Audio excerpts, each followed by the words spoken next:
Jacob, thank you for joining us today. We're going to chat about all things Apple Store and what the heck's going on with Apple and all the stuff you guys are seeing over at Revenue Cat. But so quick intro, and we'll just get into it.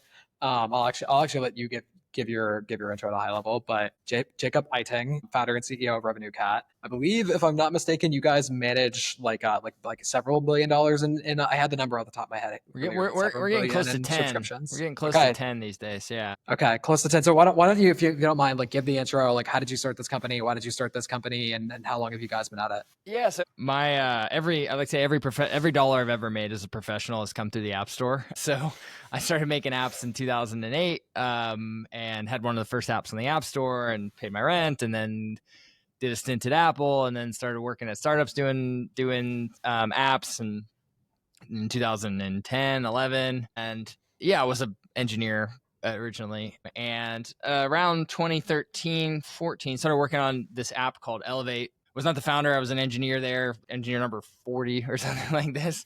But we pivoted that app from, at the time, it was like very in vogue to do one-off purchases on the App Store, or like even consumable purchases or ads. Subscriptions weren't really a thing yet, but Apple had just started to liberalize who they would let do subscriptions. So anyway, we threw subscriptions into that app very haphazardly, launched it, and then not for any of my work, but mostly the work of the great designers we had on that team, but we became Apple's App of the Year in 2014. So we had this combination of like really bad subscription setup, and then also like sort of like shot into success by being, because back then if you were App of the Year, you were on front page of the App Store for like a whole month, and then like basically the whole year they just like cycle. It was like free money. It was amazing. So that began my journey of working with in-app subscriptions, recurring revenue on the App Store. And we noticed like all of the like technical, financial, business, there's just analytics, all these problems that are presented by trying to operate a recurring revenue business on the App Store. Some are technical, some are like the way Apple works, some are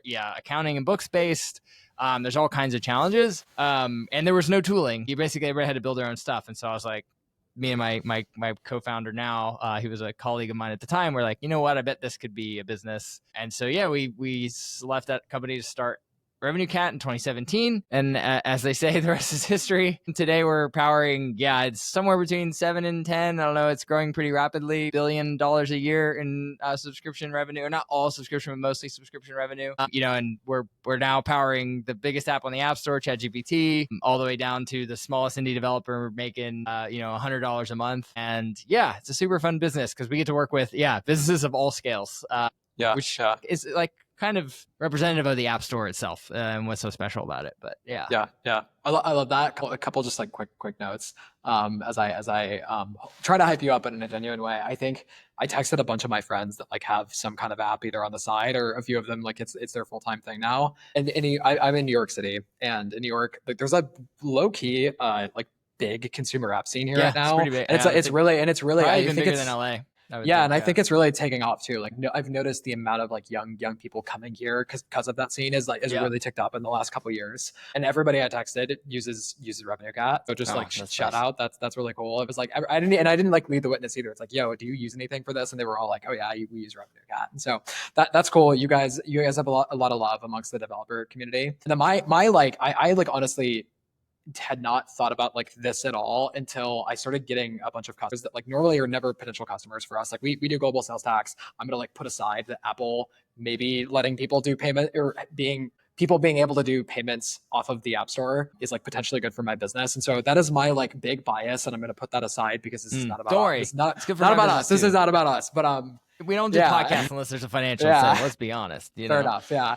But no, it's crazy because like whenever our investors would send us like a potential like, oh, do these guys have to do with taxes? I'd be like, no, like this is like Apple does this, like it's not relevant. Yep. And all of a sudden, like even before the latest ruling in the Epic versus Apple case, I was getting like weird amounts of inbound from some like bigger players that were like, yeah, we're trying to do more like direct like payments, and we have to like figure out taxes now. So I guess like what I'd love to start with is, if someone's been living under a rock and they like just don't know like what's going on with Apple, which is like probably unlikely because if you're building an app, I've got to think you're pretty internet native. But let's just like say if you are living under a rock because you're just like that locked in on making your app spectacular, what has like happened in the last few years with like the Epic first Apple case, as well as all of the more recent developments with the ruling that happened on April 30th? Yeah, I can tell you, I didn't think I would be starting an in-app purchase company at the most interesting time in in-app purchase history, but here we are. But I guess I'll challenge my memory on all the fine details because it's been going on for a while. But around 2020, 2021, kind of two actual like independent attacks on Apple started to happen. And it may be worth prefacing for folks that haven't worked with the App Store before. If you sell apps on the App Store, it essentially functions like a merchant of records. Apple handles all of your payment collection, give you like the tooling could be better, but the user experience is really good in terms of like paying for stuff and subscribing to stuff inside the app. It's one payment. You know, the Apple holds the card data. You don't have to do what is it?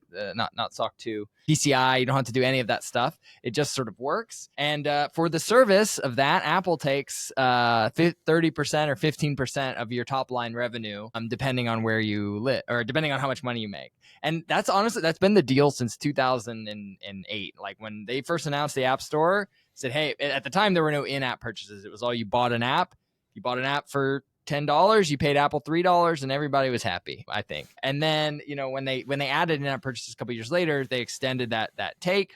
And as part of that, you got distribution. You got this like nice consumer experience. You get distribution via the App Store. It's a nice consumer experience. But then you also got all of these benefits of a merchant of record where Apple actually collects all your payments for you in all these countries, and then they would actually just remit to you what you're owed. And so you would essentially get a tax form from them once a year. It was kind of nice, especially if you're a small developer. And I'll just one of the reasons I've made this my life's work is like I think it did create a renaissance, certainly in mobile software, and you can argue maybe in software generally, because both you had this like for the first time these really great, fantastic personal computing devices, and then you also had like an economic system that kind of worked and that allowed that, you know, people could build apps and actually make money. And I would even say before subscriptions, that wasn't necessarily the case. It was kind of hard, but subscriptions were really this big unlock for great apps to really make enough money to really justify the investment. So anyway, that was like the story up into everything was hunky dory. I mean, developers complained that it's not the perfect. There is definitely a duopoly between Apple and Google. You don't have a lot of options. I mean, I guess it's worth mentioning that part of Apple's terms are that you cannot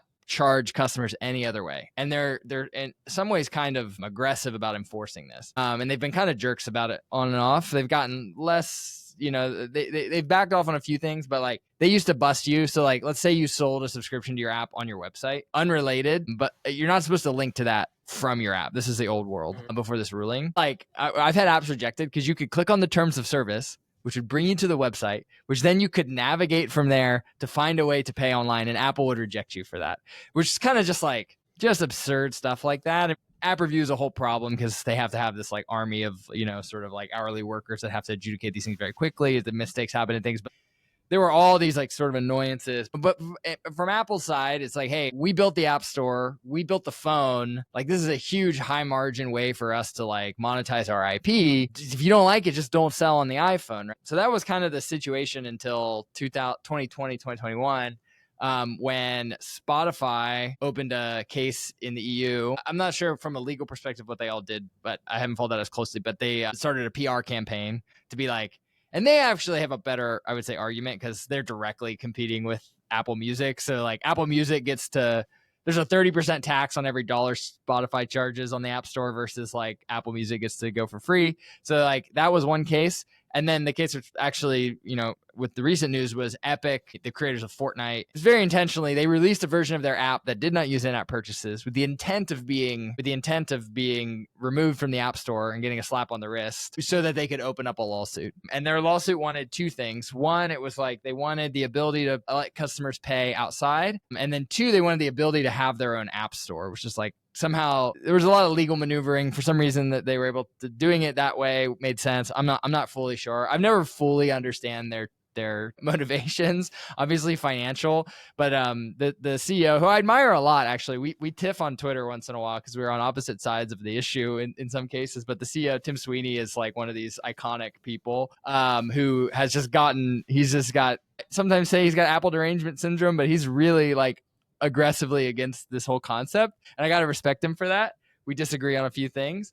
But they did this. They launched this case, and yeah, it went up through. I don't know the exact play by play, but it played out from 2021 through to 2024, the original case. And in January of 2024, judge, I don't know her full name, YGR, everybody calls her YGR. She issued a ruling that basically said, Apple, you have to let developers do out-of-app purchases. So you have to allow developers to not only be able to use your in-app purchase system, but if they want to send their customers to an out-of-app purchasing, you have to allow that.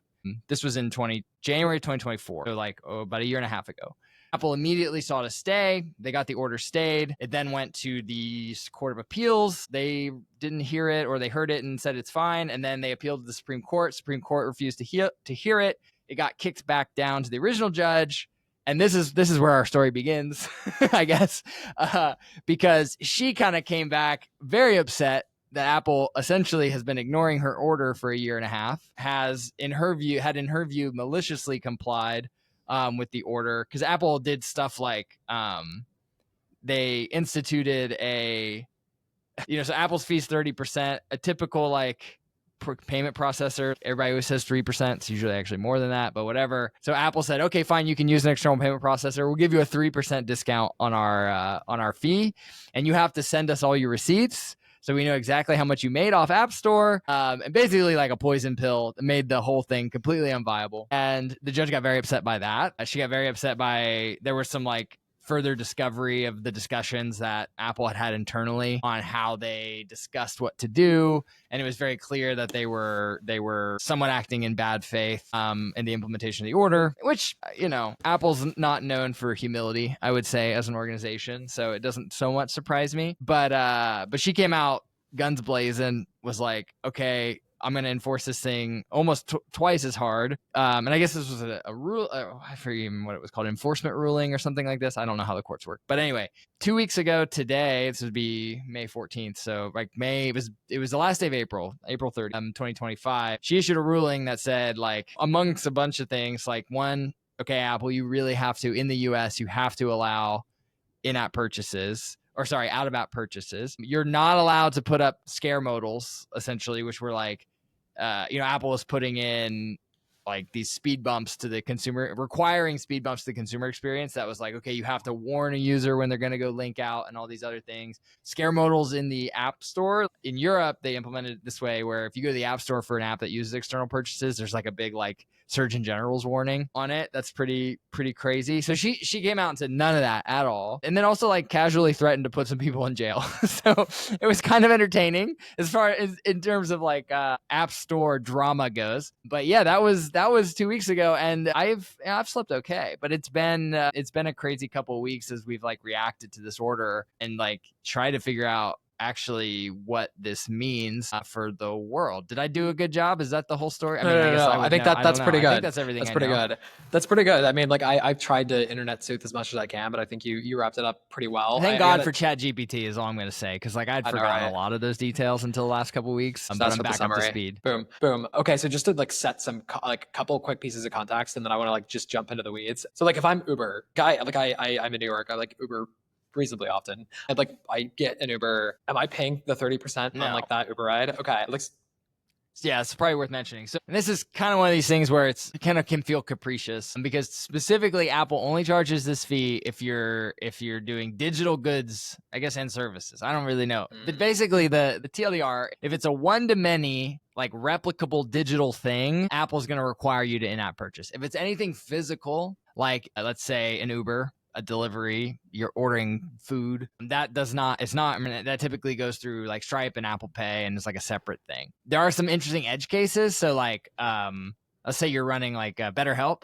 If you're running a therapy app, if it's one-on-one therapy, you're good. You can charge directly, credit cards, don't need to use IAP. Now, if it's group therapy, if it's one person to many, now Apple's going to require you to use IAP. So there's some very interesting sort of, I think as the App Store has gotten more complex and people have tried to build more things, there's a number of interesting edge cases. Crypto is also an interesting edge case, because those are digital goods. So Apple for historically, and this was actually in the order, historically has required, if you're going to like buy crypto through the App Store, you have to do it with IAP, which is like just crazy because you're taking a 30% hit on, you know, your dollar, or 15% or the transactor is. So you have to either mark that up or whatever. Obviously just a non-starter, which has, I think, suppressed like some of the like crypto stuff on the App Store. I mean, there are exceptions though. Like I guess Coinbase gets around it through like, because they're a bank as well. There's some like banking exceptions. The App Store guidelines, review guidelines, are full of like, they've like slowly patched it over the years to include more and more edge cases. It's almost like its own legal system. Yeah, it is. I mean, it really is. And there's case law and all this stuff. And I think it's mostly functioned okay with the understanding that like, hey, Apple's going to make money on make money on apps. You know, I mean, we're jumping ahead, but from my perspective on a macro, it's like there's been a lot of benefit for if you're a random app developer. Like the App Store has been a fantastic boon for you. It's a tax, but like it's a tax you're happy to pay, because like the alternative of the App Store not existing is a much worse alternative. And that's not, I mean, it'd be great if there was like an equally powerful second competitor at marketplace, which the Play Store exists, but everybody who does apps knows that the money just does not flow through the Play Store nearly as well. And like, if you want your best chance of making money with apps, like you're going to start on the App Store. It's pretty good. It's these folks like Epic. The folks that really have standing, I think, to claim harms are, I honestly don't think Epic does. Like, dude, you're selling like skins and dances and stuff. Just pay the 30%. Like, why? To him, it's more of a religious fight. I get it. Yeah. Okay. I respect it. And like Spotify for sure, I think, has a case that there's some shenanigans where like you're actually competing against the marketplace, and then also like Spotify has to pay artists, you know, like for each listen. So there's like a margin challenge there. Those are businesses that this really hurts. Like if you have a non-zero cost of goods, you're gonna have issues. iApps are actually like this a lot because like, you know, your back end API, you have it for its cost. Yeah, have a cost. So like if Apple's taking 30%, you can't just squeeze that margin down. But if you're selling software like mobile SaaS, like cool, good apps, for the most part, you have really high margins. It's really not a big deal. And you actually get a lot of benefits like the tax and all the other stuff. They do billing, they do fraud, they do tax. Yeah. So I guess like, so generally my understanding, so like the way it worked until this 2024 ruling, you have sounds like there's some nuances of like what type of good, but if I'm like Netflix, unless someone like bought on my website, anything that's like flowing through the App Store itself, the app experience, more or less is pretty much getting the Apple tax. Is that fair to say? Yeah. It's not, if not, something's not getting delivered, it's paying a 30% big. Okay. So now, I guess like now what happens? Like what is the state of play as this has played out over the last 2 weeks? So yeah, I mean, so the ruling went in effect immediately. So like Wednesday night, like of the April 30th, is allowed. It's been a couple weeks of kind of feeling out exactly what the rules are, because like we're in a state where essentially a federal judge is making App Store review guidelines. Like, I mean, Apple's in a very cautious stance right now because like they don't want to get into even more trouble. People are going to get hauled in for contempt if they're not careful. They're trying to avoid that. So they issued some guidance on the next day, that evening of the next day, which essentially like they struck all of the like 27%. We're going to take an IP fee thing. They got rid of that. They got rid of like the requirements for scare modals. They more or less complied with the order. They said you still have to include IAP, which was, so like your app still has to have it. You still have to offer it, which the ruling did not say they could not require that. The ruling also, but one thing the ruling did say, which was kind of surprising to me, is that there's no requirement in terms, they could not put any requirements on the developer as to where in the app they put it. So like in theory, you could take your IAP offering and you can bury it in like a 9th subpage and nobody ever sees it. As long as you offer it and the app reviewer can find it, they don't have anything against you. And that's because of the court order. I imagine if the court order didn't have that, Apple would have required it side by side. And honestly, from a consumer perspective, I think that's totally fine. Like if there's going to be a case, like, you know, if require Apple to like let other payment providers, but like I think it's reasonable that Apple should say, hey, like if you're going to list on our store, come from apple.com, you know, app store, this is our brand, we're bringing you this, like, hey, you have to at least offer this, right? So anyway, so that was another thing they said. And then it's just been kind of an interesting thing. So we rushed. We've built some stuff for this. So like maybe worth mentioning, for a long time, apps have done some amount of web purchasing since forever, but never from in the app. So for example, one of the very common ways to do this was like, let's say somebody signs up for your app, they go through the onboarding, they even look at your payment page, and then they don't buy. So if you've captured their email, it's totally like okay within Apple's rules. Yeah, to send them an email with like, hey, here's the 30% offer, go to the website, subscribe. Like that's totally fine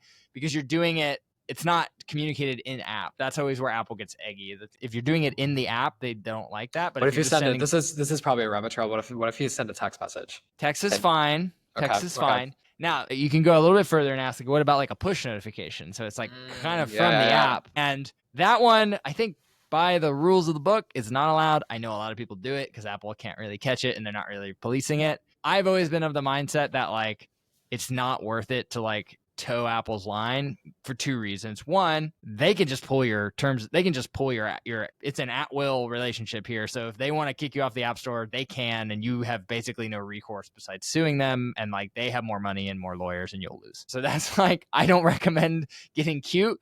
They are pretty forgiving. So if you do something that's like outside of the lines, they catch you, they tell you no. And if you like try to reasonably come into compliance, they're not going to like throw the book at you. And actually, for Epic, the whole time Apple maintained like, hey, if you come back in compliance, we'll put you right back on the App Store. Tim's done a really good job of spinning this as like, Apple will not let us on the App Store, free Fortnite, whatever. He's excellent propagandist, a lot of respect. But the whole time, if they had just reverted that change, they would have been back on the App Store, no problem. So it's like a manufactured crisis, which I understand. Trying to change the world, sometimes it's good to have like a, you got to remember the main or whatever. But Apple can be pretty good. But I think for the if you're an average developer, don't try to like be cute with them because like it's marginal gains and you're risking everything.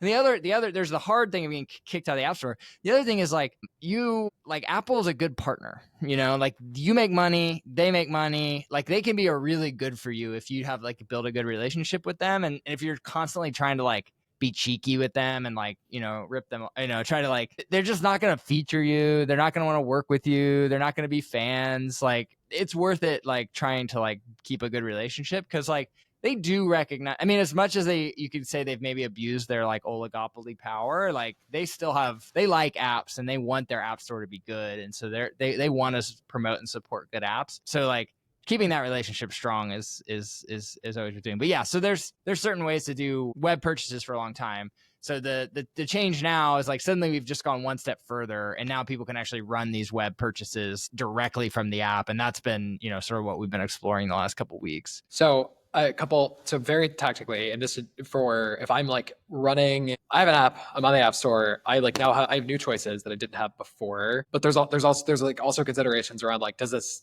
because in theory, even if I could do this, is it lower friction for me to just keep doing it through Apple's rails, and so I still like net out making more money? So you guys have done a bunch of testing on this. So like, what have you learned in the last couple weeks? Yeah, so I've always kind of had the hunch that like this, and it's not just a hunch. Like on Android, there was a period where the Google Play Store guidelines were more liberal. And I knew people that tried this, that like said like, hey, forget Google Play Store. I'm going to just kick people out. And Google was good with it for a while.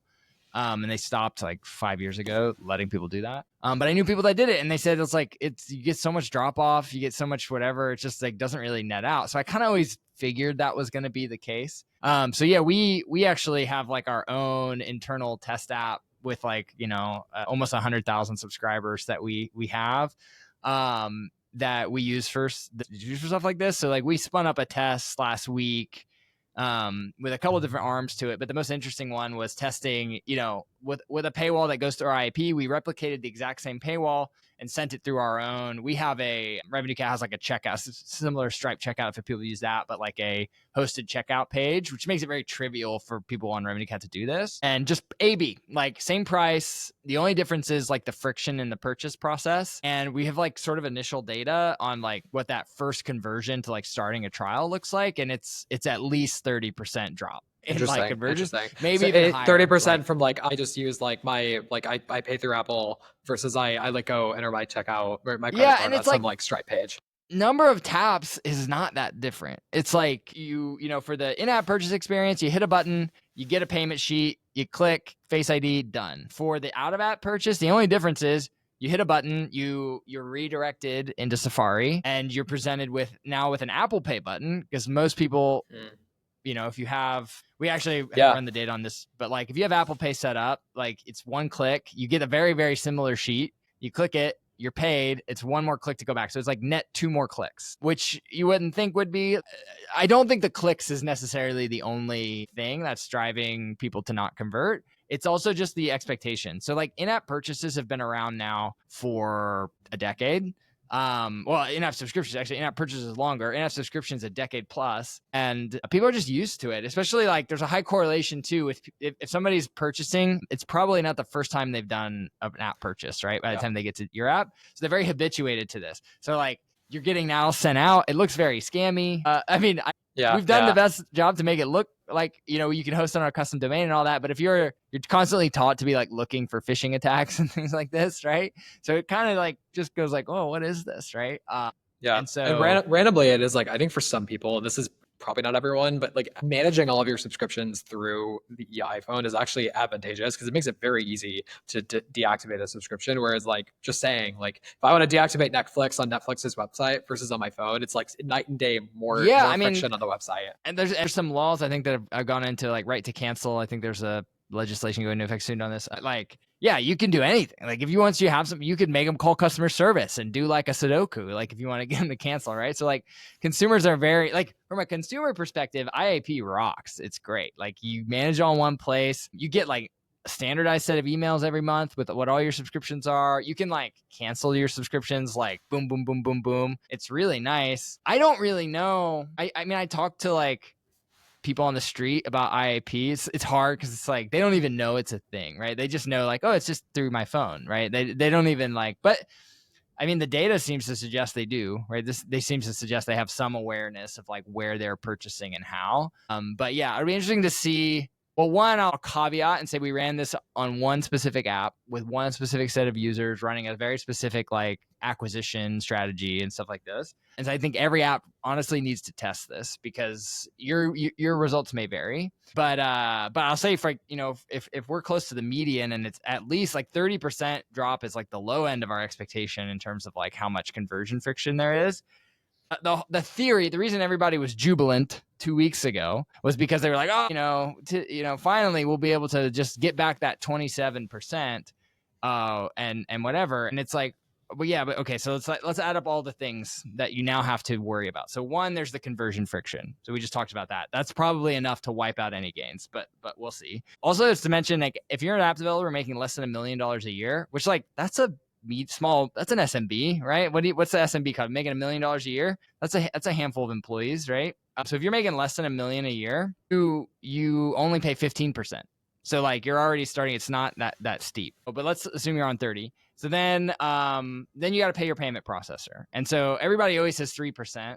But like if you go on Stripe's website, it's 2.9 plus 30 cents. 30 cents, yeah. Right. And so and now it comes down to like how big are your SKUs and like how big are your transactions. If a $50 transaction price at 50 cents doesn't or 30 cents doesn't matter. But if you have like a $10 transaction price, suddenly your like actual percentage is much higher. So you have to worry about that. But we ran the numbers for Dipsy, and this is, well, okay, so there's one more thing. So, you have to worry about chargebacks now. It's like Apple kind of just eats and handles that for you. You don't have to worry about it. You don't have to worry about like the risk pooling because like for folks who work with a payment processor, if you end up like with a bunch of chargebacks, like payment processors have to worry about their aggregated risk. So like if you're a very individual high risk app that's like outside of the median, as much as they want your money, your business, they will gladly kick you off their payment platform if they think you're like a high risk business, right? Apple's not done that because they vet everybody at the one, they have a much, much larger risk pool, but then they vet everybody at the app review level, right? So like there's just a higher quality there. They do kick people off. Like if somebody's like trying to do something super shady, they will remove you, but like it's much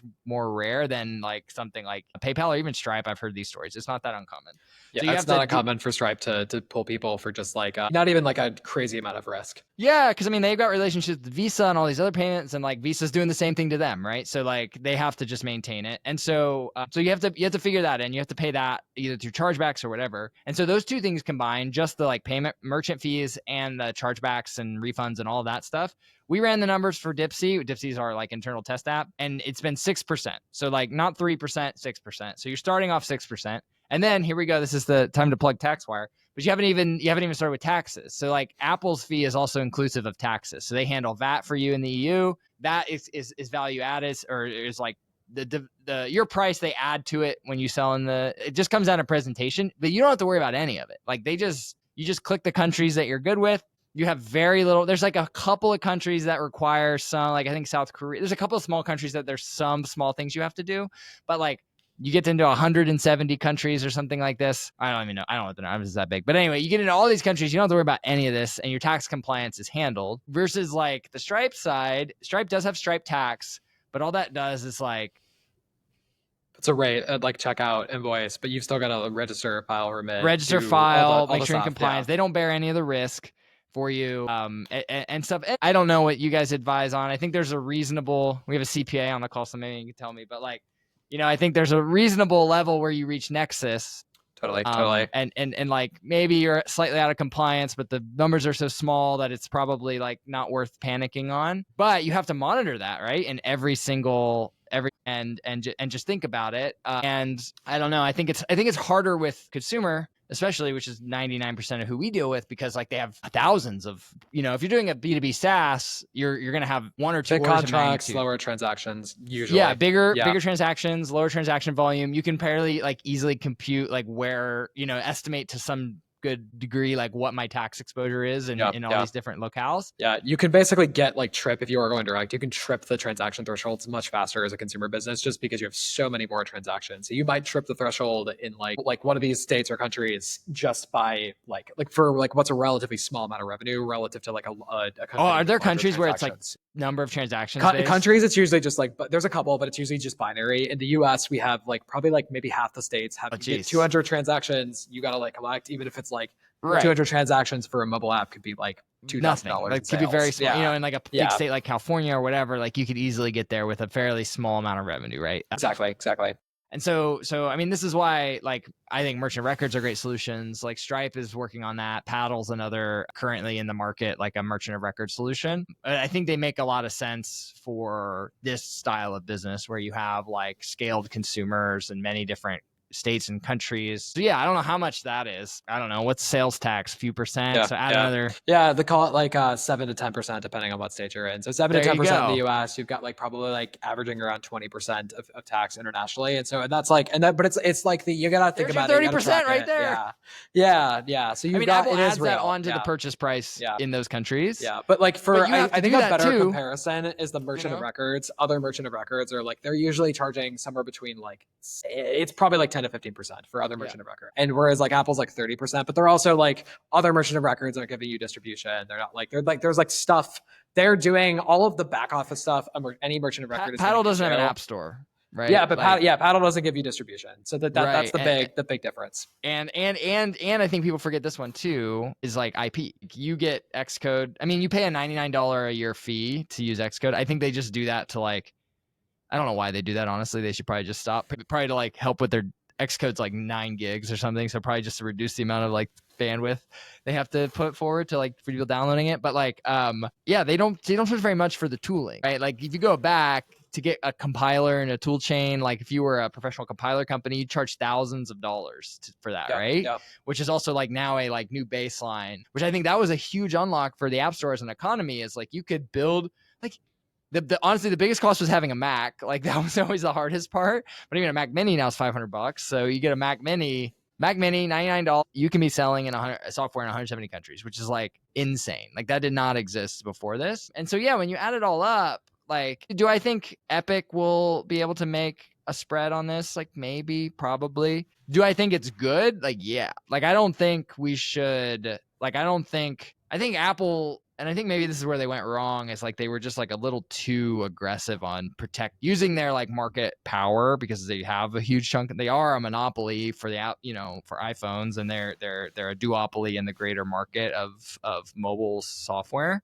I think they kind of abused that a little bit. And if they had just been confident and been like, yeah, we'll allow it, whatever, they'd probably be in a better position. But that was just like poorly tactically played. But in terms of, and I think I'm much more like, as of today, we publish this data. Like as of today, I'm more convinced that this is closer to a nothing burger than or at least I have real data now, which has been the cool thing, is like, we've never been allowed to test this because like we couldn't put it in. You could try to do this. You could burn an app store account like trying to test this. But like we would never, Revenue Cat would never do that. Like we work very collaboratively with Apple and stuff. So we want to always promote like what's, going to keep developers out of trouble and on everybody's good side. But since this order has been open, let us test it. Yeah, I'm happy. I mean, we're going to keep running the data and seeing the tests. And I'm interested to see what other apps see. Cause like, I have a feeling there will be some businesses for which this is like different, I don't know, maybe if you're selling like something for like professional services, or I don't know, there are certain apps where it's like, hey, like you just have to buy this app. I think about ForeFlight is this app that's like for pilots where it's like $300 a year for all your chart data and whatever. I think a pilot who's buying this for a very specific reason at a high ticket cost, they're going to like know how to like navigate and maybe have a lower drop off versus like somebody who saw a Facebook ad, downloaded an app, thought it looked interesting, is going to start a trial, right? It's just a different. So it's almost like the Venn, there's like a vector, a chart of some kind in my head, but like basically like the more this is about like an impulse buy versus like a more deliberate, like thoughtful purchase. It's like most likely, the more deliberate and thoughtful, maybe the better this could. Yeah, I guess intent maybe is the high intent. High intent, you might be able to do better, but like it's hard to scale a business on only like high intent buyers, right? It's in B2B you can manufacture intent, you can build intent over time, and then capture a big ticket item all at once. But consumer's kind of a game of impulses, right? Like it's the checkout line, it's the stuff you're buying at the checkout line, it's the whatever, it's the random one-off thing you do, and you have like a short period of time to make a pitch, and there's 1,000 other apps and like all this stuff. There's not a ton of examples where it's like super high intent, right? Except for maybe the established players in a market. So like, I mean, we'll talk about Strava. Like Strava is by far the number one social exercise tracking app, I think, outside of maybe Apple's own stuff. And they have a lot of brand equity, and they have like a lot of like long-term stuff. So like maybe they could get away with it because your friend invites you to Strava. For them, it's like maybe it's like my existing subscribers, like maybe you try to like move those. You move people. Yeah, that's a great strategy. Anybody can do, right? I think, well, this is a good example of like these like tiny caveats. So the exception of like developers can't cancel a subscription on a consumer's behalf, which is like wild, right? And this is like one of the reasons I think, Apple got themselves in trouble because you can on Google, but I think I don't know why Apple didn't do this. It's probably one of these things where like there's not many benefits to them of that, because one, it enables the use case you just described, which is like, hey, send an email and be like, hey, click this link, we'll like programmatically cancel your subscription on Apple and start you one, whatever. I don't know if it was ever stated explicitly, but I imagine, you're an Apple PM, you got 10 projects you can do. The one that developers want but might cost you a lot of money is not going to be the one that gets stuck to the top of the pile, right? So it's kind of like one of these like not necessarily intentional non-compliance, but also kind of like their incentive to do it is pretty low. But that creates a situation where that's prevented. But that's also like one of the reasons people complain about using Apple's system is like customer support. You reach out, buy an app, it doesn't work, it's not what you want a refund. People will email the developer and they're like, hey, can I have a refund? And the developer's like, well, actually, you got to talk to Apple. It's this really like annoying situation. I know a lot of developers. So you tell a consumer, like, go to Apple and get a refund. Maybe 50%, 60, 70% of the time they know how to do that. 30% of the time they come back and go like, what do you mean? Like, I want my refund. I know a lot of developers that just PayPal people, which is like a whole nother tax problem, right? Because like, it's really hard to book that. It's a tax and accounting problem. It's really hard to book that as a refund. It's like, what is this, right? Do I need to give this person a 1099? Like, what is going on? And so those are the rubs that, like, if Apple focused on fixing those, I think that would be great. They would earn them a lot of. Yeah. Okay. So tactically, if you were like, which companies, if you're a developer and you're listening to this, like what should your takeaway be from this conversation? Well, run tests. So like, I would say that for sure, because we did a very like sort of unrealistic test where we ran all IAP versus all web and to the same price. And I really, this is one thing I've learned. It's like we do a big state of subscription apps report every year, big like, content marketing hullabaloo with all of our data. And it's very interesting. But I think the one thing I've learned from that is that every app is different. Like very like, depending on who uses you and why and the quality of your product. And like all of these things can move, any one of these metrics can move it around. And then there's like all these metrics that are like related, but aren't necessarily jointly correlated, like your trial start rate compared to whatever. And so like my recommendation for everybody always is like get ideas, but you have to test stuff. So that would be my advice. Like I'm telling you, like you have to prioritize. So maybe if you're tight on prioritization, I wouldn't rush out to test this necessarily. There's probably like other low hanging fruit. Like let me give other examples of things you should do first. If you don't have good like win back offers, like when somebody churns, if you're not sending them a marketing email to get them to resubscribe, like that's free money if you get that set up. Like cart abandonment stuff. So people look at a paywall, a bail, and you're not hitting them with an offer in like a day or two. Like you should be doing that. There's a bunch of stuff that's like more known, tested, like low hanging fruit, and do that with web if you can. I certainly do that. Like swapping, especially like right now, like rushing to swap in some sort of bank shot. I wouldn't put it high on the list unless you've already done those other things. But if you have, go ahead and test something. You can do like, you could test an in-app offer, maybe like pop a sheet and be like, hey, 50% off, but you have to do it through web. Yeah, but test it. Like test it against, if you can A/B it against an IAP version and not, definitely do that. Or play with it for a small set of stuff just to kind of see, but you got to be data driven about it. I mean, that's kind of just a thing in consumer generally. And it's one of the benefits of doing consumer stuff is you have like hundreds of trials, hundreds of customers coming in or thousands a day. You can really test stuff. So that would be my recommendation. Secondly, if you're on the small business program, 15%, like there's nothing here for you right now. Like just stay the course. There's what's the movie, Dr. Strangelove, how I learned to stop worrying and love the bomb.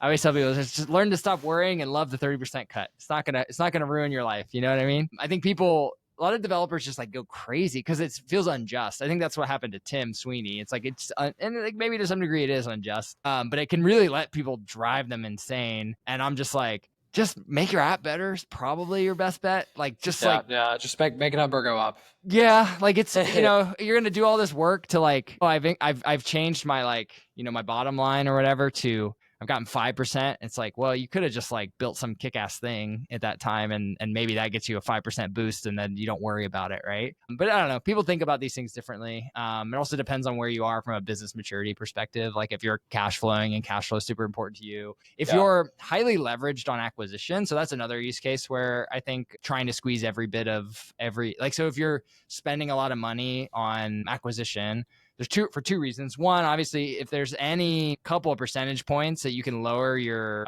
fees, like that's more money you can pour. That's like closes the gap on your LTV CAC. But additionally, Apple is terrible on cash flow. So like they are like up to 6 weeks from like customer pays till you get paid. And that can be brutal. If you're like tightly leveraged on user acquisition, like it can strain your growth a lot. Apple, Paddle, all of these others like pay out on a much faster cadence. Stripe and Paddle and generally pay out on like days or a couple weeks. So that can be another reason that you want to do this.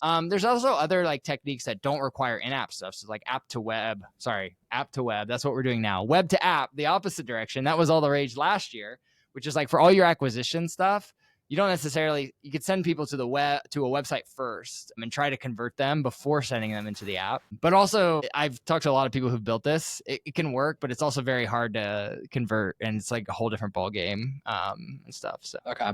So there are some options. It kind of depends on your business, but data, test stuff. And I think just like a side note from what I'm generally seeing, the people taking this most seriously are like also, they're just like bigger. This is not like a couple million. Don't do this in your first couple years. Yeah. This is not like a small company. These are like much more. I mean, we try. RevenueCat's trying. We're trying to make it as easy as possible. But that's one thing. So if you want to try it, test and use RevenueCat. Yeah, we actually had this really good idea. I don't know if it's a good idea or a really dumb idea. Sometimes it's hard to tell. But somebody suggested we should have our features should unlock at certain revenue levels. So it's like if you're like less than $1,000 a month, you don't get A/B testing. Like there's no A/B testing. Just get to $1,000 a month first, and then we'll unlock A/B testing. Maybe it's an optional mode, but like there is a real stage gating you should do if you're starting from a cold start. Focus on the biggest levers first, because like a lot of this stuff is optimization, and then at some point, like heck, I mean, if you go from we looked in like between small business program and not, like it's like 22% is the blended take rate that Apple gets between different size developers. And Apple also like, they have some other rules. So like for subscriptions that last more than a year, they have their rate after a year. Yeah, it goes down to like 15% or something like that. So but I'm blended in our at least in our customer base, it's like 22%. I mean, if you can get a few percentage points on that, if you're at that stage, like that can be a lot of money, right? If you're doing millions and millions a year, but definitely not a like rush out and do on day one sort of thing. Yeah. If you don't have any revenue, this is probably not worth it. Probably should have told you at the beginning of the podcast. But now you know the state of play. Yeah, now you know the state of play. I want to quickly, before we wrap, cover winners and losers and what you think happens next. So Apple's definitely a loser here because they just got beat up in the courts. Even though like Tim and Epic, well, they're both named Tim, but Tim Sweeney like definitely looks like a winner, even though I think technically they lost the case. It's like a confusing, I don't know how courts work, but they definitely look like they're taking a moral victory lap here. But honestly, the answer is it's still TBD because Apple's already appealed this. They can't appeal the exact case that's settled, but like they can appeal the ruling itself. They can say that the court is unduly harming them. They can do all kinds. They have a lot of moves left, and they have more money than any other tech firm, I think. So like they have a lot that they can play yet, and they have a lot at stake. Like I was like back of the napkin to kind of math here. This is probably about 300 billion of their market cap. This is probably like App Store revenues probably makes up about 300 billion of it. And that's like a conservative, just using their current PE multiple estimating and all that stuff. So like a third of $1 trillion is kind of at risk here. Like they're going to fight for it. They have to from a shareholder perspective. And so I don't think it's any far from over. They've appealed already. Epic has to submit a response to their appeal by, we're recording this on the 14th of May, by the 19th of May, which is Monday. And then Apple has another week to respond to the response. And then there's going to be another hearing on whether or not they get a stay. So it's very possible by the end of this month, we'll be back to where we were on April 29th, but we don't know yet. So yeah, it's hard to say. It's hard to say. There's so much like pent up frustration with Apple that like they're obviously just like losing the court of public opinion. But from a like actual dollars and cents perspective, I'm not sure yet like who's going to actually shake out. I mean, all of this complexity is it's hard for Apple because they're also fighting a fight in the EU. South Korea has rules, the Netherlands specifically, like every jurisdiction is coming after them. I don't know how this is tenable for them. Maybe it is. I mean, I guess this is just like a late stage tech firm as you have enough people in operations to like handle all of this complexity, And honestly, like I worry, my fear and the reason I'm shilling for in-app purchases, obviously it's aligned with my like business model. But like we make money on, we sell web stuff too. And like we just want to like align with whatever's best for developers. But I've always been hesitant about this stuff just because I've seen what the App Store has done for so many people that like risking it for a few cents, like, if Apple, like you think the App Store sucks now, wait until Apple doesn't make any money from it. Right? Like then it's really going to suck, right? They're really not going to care and like not going to put the effort into it. Right. So like I worry about removing Apple's incentive to invest in the App Store is going to cause like an unpredictable cascade in that economy and have effects that we can't really predict. Now, that's not a reason not to do anything, I guess, but like it does make me nervous because like there is a lot of good that has happened in this market and like it has a potential for growth and like it's not the worst thing in the world. My favorite thing is like Microsoft should start a phone. Google's phone should get better. OpenAI should build their own phone. Like I wish just like there were more phones and more competition. Oculus, like Facebook should have like the Meta glasses. Like that's my, as like libertarian guy, like that's my way I wish it would get fixed is like we would have other alternatives. And then we'd actually have to compete for developers. Maybe that's a pipe dream. Maybe that's not the world we live in. But who knows? Who knows? A lot can happen in a short period of time. So maybe somebody cracks the very God knows I hate Siri with a passion. No offense, Apple. So maybe somebody cracks the very AI-esque phone. It's not a. We were talking about this last week at our offsite, but it's the thing that kills the iPhone is not a better phone. It's like no phone, right? Like that's probably the thing. Probably, yeah. Yeah, it's just talking to a computer. Yeah. Well, cool. Well, I know we're at time. We're going to wrap. But before we do, first, Jacob, thank you for coming. This is great. Got a lot of great stuff. We'll record this. If you didn't get to hear all of it, we'll put it out on the internet and all that good stuff. But where should people follow you, Revenue Cat? Like, what should they check out? If you like, if you have Midwestern brain rot, my Twitter's at @Eiting. I tweet about App Store stuff, but also tractors and whatever else I'm doing at any given time. And then, check out Revenue Cat, revenuecat.com. If you're in this business, even if you're not like an interested customer of Revenue Cat, like we give away basically everything I talked about today for free and with as minimal spin as possible. It's kind of our marketing strategy, is just give things away. So check us out. We can, or have a call with us. Like, even if you're just exploring selling on the App Store, we got operators standing by. We're happy to like tell you not to use Revenue Cat or like tell you how to navigate this. We're here to help, as they say. So look us up. Boom. Love it. They put out a lot of great stuff on Twitter, LinkedIn, all the places. So check it out. And yeah, thank you for doing this. This was a lot of fun. Cheers.